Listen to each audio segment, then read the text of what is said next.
Hello investors, मैं आपका investor awareness coach Rupesh Jaitley. आज एक बहुत ही इम्पॉर्टेंट टॉपिक पे हम लोग बात करने आए हैं, जिसको एसआईपी वर्सेस ईएमआई बोलते हैं। एसआईपी और ईएमआई दोनों अलग अलग तरह की चीज़ें हैं और दोनों अलग ऑप्शंस ही हैं। बिल्कुल, एसआईपी जो है वो आपकी इन्वेस्टमेंट ऑप्शन है, वेदर ईएमआई जो है वो आपकी लायबिलिटी ऑप्शन है, जहाँ पे आप लोन लेके बाद में उसका इंस्टॉलमेंट पे करते हैं। तो एसआईपी तो बहुत बार समझा है हम लोग ने, लेकिन आज चूँकि यहाँ पे ईएमआई से उसका कंपैरिजन है तो उसको समझ लेते हैं कि एसआईपी होता क्या है। एसआईपी आपका एक इन्वेस्टमेंट ऑप्शन है जिसमें आप मंथली इंस्टॉलमेंट अपनी जमा करते हैं एज ए इन्वेस्टमेंट ऑप्शन, और उसमें आप एक लॉन्ग टर्म अपना व्यू लेके पैसे जमा करके एक बड़े कॉर्पस या वेल्थ क्रिएशन के लिए उसको इस्तेमाल करते हैं, जहाँ पे आपको रुपी कॉस्ट एवरेजिंग, कंपाउंडिंग और तरह तरह की चीज़ें मिलती हैं, जिसकी वजह से आप एक बड़ा कॉर्पस बना पाते हैं। जबकि ईएमआई जो है वो आप एक लोन लेके तब उसका इंस्टॉलमेंट डिसाइड होता है और उस लोन पे आप इंस्टॉलमेंट पे करते हैं, जो कि एक लेंडर आपका डिसाइड करता है कि लोन का क्या अमाउंट होगा। उस पर एक रेट ऑफ इंटरेस्ट फिक्स हो जाता है, जिसमें आपको एक फ़र्क यही रहता है कि आपको वो प्रॉपर्टी या वो एसेट आज मिल जाती है जिसका लोन अमाउंट या जिसको आप पे ईएमआई के थ्रू करते हैं इन लॉन्ग टर्म। वो लॉन्ग टर्म 1 साल से लेके 10 साल, 20 साल या 30 साल तक का भी हो सकता है। तो आगे अब हम समझेंगे कि एसआईपी और ईएमआई में और क्या क्या डिफरेंसेस हैं। ईएमआई में एक सबसे पहले रेट ऑफ इंटरेस्ट डिसाइड हो जाता है। उस रेट ऑफ इंटरेस्ट के हिसाब से ही आपका लोन पूरा आप चुकाने के लिए उसको इस्तेमाल करते हैं। लेकिन एसआईपी में आपका रेट ऑफ इंटरेस्ट पहले दिन से डिसाइड नहीं होता, वो वेरिएबल होता है, वो परफॉर्मेंस बेस्ड होता है और लॉन्ग टर्म में वो बढ़ता ही जाता है, क्योंकि आपको वहाँ पे रुपी कॉस्ट एवरेजिंग और पावर ऑफ कंपाउंडिंग मिलती है। ईएमआई में एक फिक्स्ड रेट ऑफ इंटरेस्ट होता है जो फर्स्ट डे से डिसाइड हो जाता है, उसी को आप पे करते हैं इन लॉन्ग टर्म। जितने साल का आपका लोन है वो घट बढ़ नहीं हो पाता। बहुत ही कम ऐसे ऑप्शंस होते हैं जहां पे वो ईएमआई का रेट ऑफ इंटरेस्ट आपका घटता बढ़ता है जब आपने वेरिएबल रेट ऑफ इंटरेस्ट लिया हो। लेकिन एसआईपी में आपकी वेरिएबल इंटरेस्ट होती है, क्योंकि वहां पे आपको performance based rate of interest मिलता है, या आपको वहाँ परफॉर्मेंस के हिसाब से ही रेट ऑफ इंटरेस्ट मिलता है। तो लॉन्ग टर्म में जितनी आप लॉन्ग टर्म की एसआईपी करेंगे उसमें आपको अच्छा इंटरेस्ट मिलने की संभावना ज़्यादा रहती है।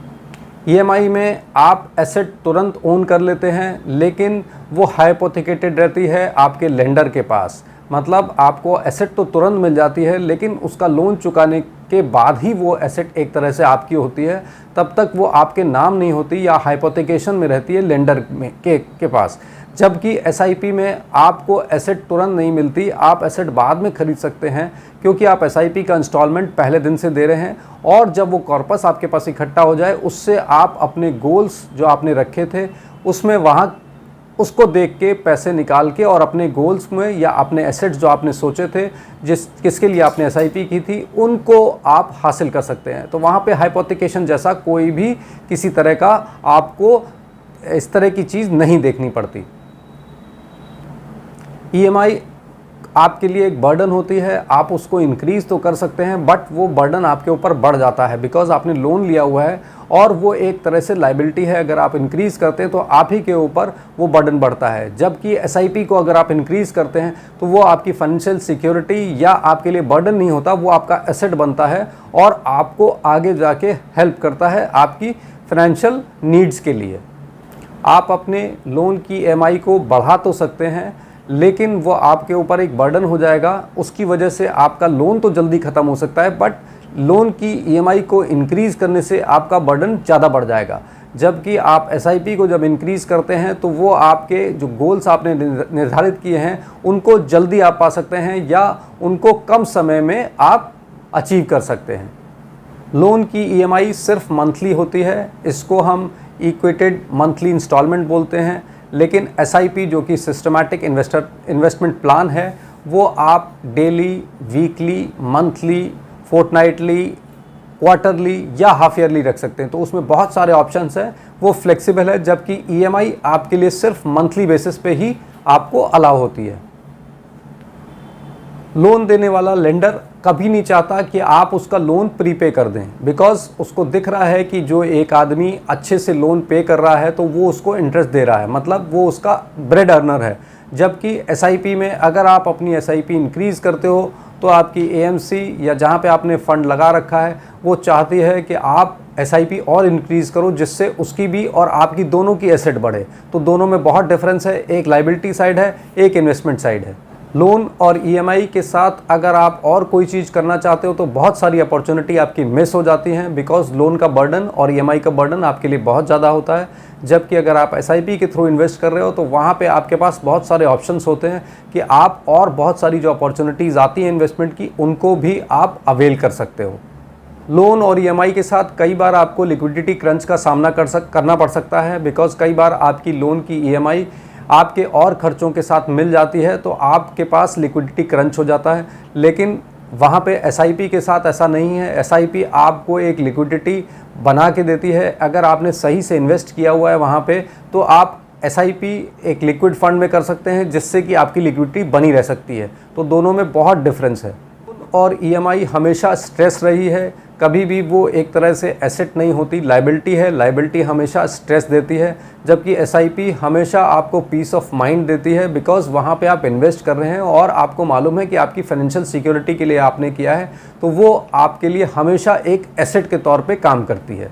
ईएमआई के प्रीपेमेंट के लिए आपको ज़्यादा पैसे लगाने होते हैं, लेकिन वहाँ पे आपसे प्रीपेमेंट चार्जेस के तौर पे कभी कभार कुछ बैंक्स लेते हैं। जबकि ईएमआई अगर आप इंक्रीज़ कर रहे हैं तो वहाँ पे आपके लिए एडिशनल है कि आप अपने गोल्स को जल्दी पा सकते हैं। तो दोनों में डिफरेंस ये है कि एक तरफ आप पैसे दे के भी वो चीज़ नहीं ले पा रहे हैं, जबकि एसआईपी में आप अपने पैसे बढ़ा के एक अपने गोल को पहले से आप अचीव कर लेते हैं। इसी तरह से एसआईपी और ईएमआई में बहुत सारे डिफरेंट और भी बहुत सारे ऑब्जेक्टिव्स, सिनेरियोज या सिचुएशंस होती हैं जहां पे आप ईएमआई को चुनते हैं और दूसरी तरफ आप एसआईपी को चुनते हैं।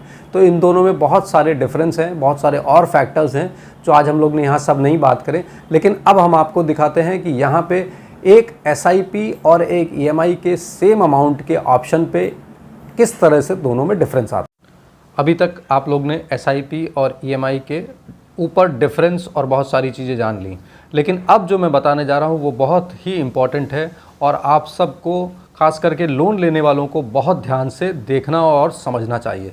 अगर कोई 50 लाख का लोन लेता है तो उस पे ईएमआई का इंटरेस्ट 9% है, और अगर टेन्योर 20 साल लेता है, सामने स्क्रीन में देखते रहिए जो चीज़ मैं बोल रहा हूँ, इसको आप किसी भी ईएमआई कैलकुलेटर से कैलकुलेट कर सकते हैं। तो उस 50 लाख पे ईएमआई आएगी 44,986 रुपये, 20 साल के लिए 9% का ब्याज। बार बार ध्यान दीजिए, तो आप इंटरेस्ट पे करते हैं 57,96,000 रुपये लगभग, और 50 लाख प्लस 57 लाख टोटल मिला के 1,07,00,000 हो जाता है, जो कि आप 44,986 के स्कोर पे देते हैं। जो आप अमाउंट दे रहे हैं, तो आपने 44,986 रुपये 20 साल के लिए दिए और आपका टोटल अमाउंट लगभग 1,07,00,000 से कुछ ऊपर आता है।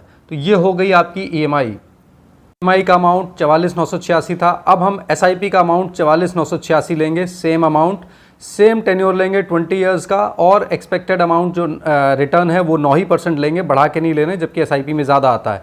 तो यहाँ पे 20 साल में उसी अमाउंट ऑफ एसआईपी में हमारे बनते हैं 3 करोड़ रुपए से ऊपर। वेल्थ गेन आता है हमारा 1,94,00,000 से ऊपर।